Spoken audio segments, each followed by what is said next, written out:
Hey everyone, welcome back to my channel. आज again हम discuss करेंगे इंडियन इकोनॉमी या इकोनॉमिक्स के कुछ वेरी इंपॉर्टेंट टर्म्स जिसका नॉर्मल भाषा में मतलब समझ में नहीं आता। तो हमने एक ऐसी पूरी सीरीज बना रखी हुई है, आपको प्लेलिस्ट इसकी एक सेपरेट मिल जाएगी इसी के नाम से, इसी हेडिंग के नाम से। तो अगर आपको कुछ टर्म्स में प्रॉब्लम है तो आप वहाँ जाकर एक बार विजिट कर सकते हैं और इन टर्म्स का मतलब समझ सकते हैं। So let's start.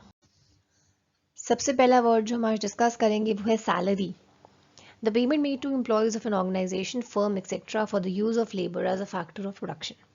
अच्छा, आपने सुना होगा, जो इकोनॉमिक्स अगर आप बेसिक जानते हैं तो आपने सुना होगा, या अगर आपने नहीं भी सुना तो आपको मैं बता दूं, फैक्टर्स ऑफ प्रोडक्शन होता है। एक टर्म है factors of production. Factor of production मतलब वो वाली फैक्टर्स, वो वाली इंपॉर्टेंट कंपोनेंट्स जो प्रोडक्शन करने में हेल्प करते हैं।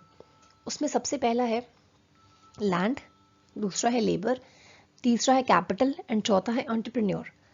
लैंड मतलब ज़मीन, लेबर मतलब जो हमारे लेबर होता है, कैपिटल मतलब वो पैसा जिससे बिजनेस स्टार्ट करा जाता है, एंड एंटरप्रेन्योर मतलब एक बिजनेसमैन। तो किसी भी प्रोडक्शन एक्टिविटी को टेक प्लेस करवाने के लिए इन चार चीज़ों की ज़रूरत होती है। फिर हम इकोनॉमिक्स में ये भी पढ़ते हैं कि इन चारों के रिटर्न को क्या कहते हैं। जैसे कि अगर हमने कोई काम किया तो बदले में हम उसको जो रिटर्न मिलेगा उस रिटर्न को क्या कहा जाता है। फॉर एग्जाम्पल लैंड, अगर हमने लैंड किसी से किराए पर ले रखी है तो we will pay rent on that land. या अगर हमने किसी को अपनी ज़मीन किराए पे दी है तो हम रेंट लेंगे। तो लैंड की इनकम को क्या कहा जाता है, रेंट। लेबर की इनकम को क्या कहा जाता है, दिहाड़ी। दिहाड़ी मतलब वेजेस, ठीक है। लेबर की इनकम को क्या कहा जाता है, वेजेस कहा जाता है। कैपिटल है तीसरा फैक्टर ऑफ प्रोडक्शन। कैपिटल मतलब वो पैसा जिससे बिजनेस स्टार्ट करते हैं।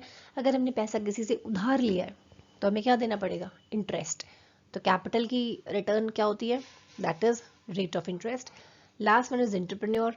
एंटरप्रेन्योर मतलब बिजनेसमैन। बिजनेसमैन ये सब क्यों करता है, क्योंकि उसको चाहिए प्रॉफिट। तो बिजनेसमैन की इनकम क्या हो गई, प्रॉफिट। तो land, labour, capital, entrepreneur. Land को रेंट, लेबर को वेजेस, कैपिटल को इंटरेस्ट एंड एंटरप्रेन्योर को प्रॉफिट। ये इन सब के रिटर्न्स हो गए। जब हम आ जाते हैं सैलरी के ऊपर, तो सैलरी का मतलब भी किसी भी इंसान का रिटर्न के फॉर्म में है। कोई इंसान अगर हमारे यहाँ जॉब करता है तो हम उसे सैलरी देते हैं। डिफरेंस सैलरी और वेज में ये होता है कि जो लेबर होते हैं वो आर्ली बेसिस पर काम करते हैं या फिर दिन के बेसिस पे, कि एक दिन के 500 रुपये, ठीक है, 2 दिन के 800 रुपये ऐसे। और जो सैलरी होती है उस केस में आप कैसे पे करते हो उस इंसान को पर्टिकुलर, आप उसे पे करोगे मंथली बेसिस पे, ठीक है। वेजेस आपके डेली बेसिस पे या फिर वीकली बेसिस पे होते हैं। तो ये हो गया डिफरेंस हमारा सैलरी और वेज, और आपको बाकी सारे पेमेंट्स क्लियर हो गए।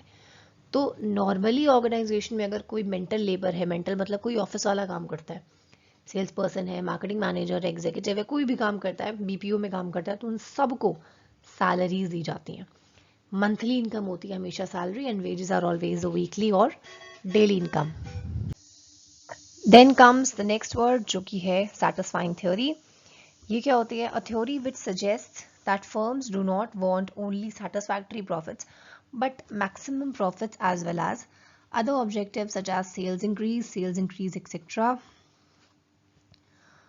Okay, sales increase, size increases etc. might be having equal or greater importance than profits. अच्छा, सेटिस्फाइंग थ्योरी का मतलब ये है कि हम जो अज्यूम करते हैं कि जो बिजनेसमैन है वो केवल और केवल चाहता है कि प्रॉफिट बढ़े, प्रॉफिट बढ़े। नहीं, वो सिर्फ एक बेसिक चीज़ है। अगर आपका सिर्फ प्रॉफिट बढ़ेगा, बाकी कोई चीज़ नहीं बढ़ रही, आपका मार्केट में शेयर नहीं बढ़ रहा, आपकी क्वालिटी को लोग पसंद नहीं कर रहे, कस्टमर सेटिस्फाई नहीं हो रहा, तो फिर आपका प्रोडक्ट ज़्यादा दिन तक मार्केट में नहीं रह सकता। सेटिस्फाइंग थ्योरी में ये बोलती है कि हर एक ऑर्गेनाइजेशन केवल सेटिस्फैक्टरी प्रॉफिट्स अज्यूम नहीं करता। वो ये नहीं चाहता कि हमको केवल काम भर के प्रॉफिट हो जाए, वो यही चाहते हैं कि मैक्सिमम प्रॉफिट हो। इसके अलावा सेल भी बढ़े, साइज भी ऑर्गेनाइजेशन का बढ़े, कस्टमर भी सेटिस्फाई हो। इसके अलावा सारी चीज़ें हो जाए जो कि पॉजिटिव वे में होनी चाहिए हर एक ऑर्गेनाइजेशन के साथ। तो ये इक्वली या फिर ग्रेटर इंपॉर्टेंस होती है आपके प्रॉफिट से ज़्यादा। Then comes the next word, seigniorage, a method of generating resource by government through printing of fresh notes, currency notes. Money printing at higher rates to pay the government expenditures leads to inflation that enables the government to secure extra resources, though that is called inflation tax also. सीनरेज मतलब एक तरीका होता है जब भी कभी government fresh note छापती है तो मनी प्रिंटिंग भी आपको अगेन हाई रेट पे करना पड़ता है उसके लिए, क्योंकि इन्फ्लेशन आ जाता है कंट्री में। जब इन्फ्लेशन आ जाएगा तो आपको एक्स्ट्रा रिसोर्सेज और चाहिए होंगे चीज़ों को करने के लिए। Again more money is required, that is called inflation tax also.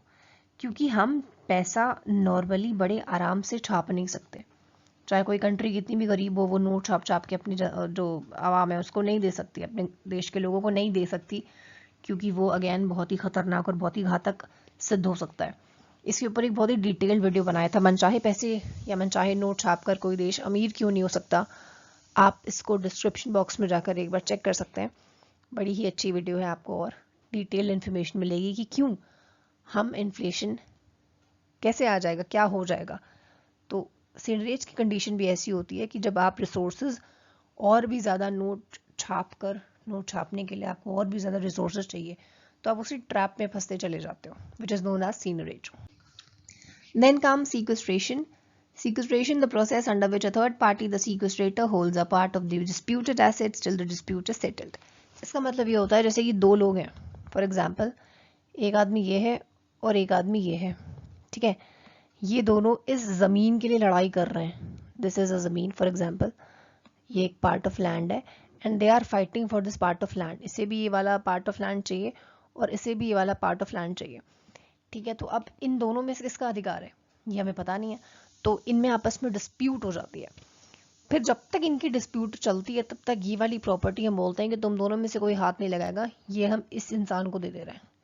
तो ये इंसान जिसको ये प्रॉपर्टी दे दी गई है, जब तक इन दोनों की लड़ाई झगड़ा सेटल नहीं हो जाता तब तक इसको ये प्रॉपर्टी दे दी गई है। तो इस इंसान को हम कहते हैं सीक्वेस्ट्रेटर और इस पूरे प्रोसेस को हम कहते हैं सीक्वेस्ट्रेशन, ठीक है। थर्ड पार्टी, दो लोगों के बीच में। आपने बंदर बाट सुना है, जब दो बिल्लियां लड़ रही होती है रोटी के लिए, तो बंदर आकर उसको बंटवा आधा आधा देता है ना, लास्ट में खुद ही खा लेता है। तो इसमें खुद ही नहीं खा रहा है, लेकिन डिस्प्यूटेड एसेट उसके पास रहेगी जब तक इनका डिस्प्यूट सेटल नहीं हो जाता। And that person, that third party will be known as the sequestrator. Then comes social cost, the cost borne by the society at large resulting from the economic activities by the firms, pollution being a prominent example. Social मतलब शब्द जब भी है तो आप समझ लीजिए कि सोसाइटी से कंसर्न्ड है। जब भी कभी किसी भी फर्म, किसी भी कंपनी, किसी भी बिजनेस ऑर्गेनाइजेशन की इकोनॉमिक एक्टिविटी करने के चक्कर में जब हम लोग, नॉर्मल पॉपुलेशन जब सफ़र करे, तो ये हो जाती है सोशल कॉस्ट, जिसकी भरपाई हम सब नॉर्मल लोग करते हैं। इकोनॉमिक एक्टिविटी मतलब कोई भी ऐसी एक्टिविटी जिसमें मनी का इन्वॉल्वमेंट हो, जिसमें हम मनी जनरेट करने की सोच रहे हो, जैसे कि हम प्रोडक्शन कर रहे हैं, हम ट्रेडिंग कर रहे हैं, बाइंग एंड सेलिंग कर रहे हैं, सब में हम कुछ ना कुछ पैसा कमा रहे हैं। तो इकोनॉमिक एक्टिविटी करने के चक्कर में, प्रोडक्शन करने के चक्कर में, अगर आप पेड़ काट रहे हो, आप इंडस्ट्रियलाइजेशन कर रहे हो, तो उसका कहीं ना कहीं इम्पैक्ट पड़ेगा अर्थ के ऊपर।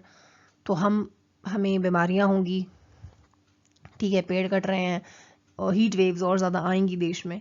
या फिर अगर वेहिकुलर पोल्यूशन हो रहा है, बड़ी बड़ी चिमनियों से पोल्यूशन हो रहा है, अगेन हम पोल्यूटेड एयर को इनहेल कर रहे हैं, तो हमारी हेल्थ ख़राब हो रही है।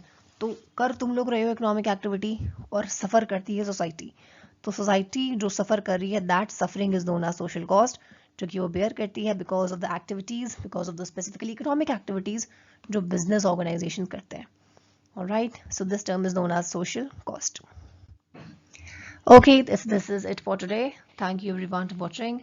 किसी भी तरह का कोई आपको प्रॉब्लम हो, प्लीज़ कॉन्टैक्ट यहाँ पर जा सकते हैं, कमेंट बॉक्स में मेंशन कर सकते हैं, join this economics hub for your messages, for your updates. Telegram join कर सकते हैं, ज़रूरी है इसे ज्वाइन करना, क्योंकि यहाँ पर आपको PDF मिल जाएगा अब तक के सभी वीडियोज़ का। Thank you everyone again.